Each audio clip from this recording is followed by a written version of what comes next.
వాళ్ళ పక్కన ఖాళీ స్థలంలో మట్కా ఆడుతున్నారని మాకు ఇన్ఫర్మేషన్ రావడంతో మా స్టాఫ్తో రైడ్ చేయడం జరిగింది.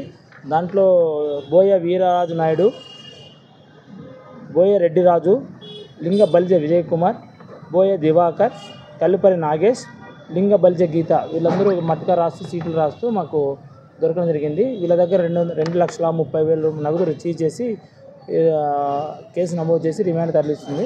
ఇంకా ఈ సందర్భంగా చెప్పేది ఏమనగా కోడుమూరు టౌన్లో ఎవరైనా మట్కా ఆడడం కానీ అదేమైనా జరిగితే మాత్రం ఉపేక్షించమని తెలియపరుస్తున్నాము.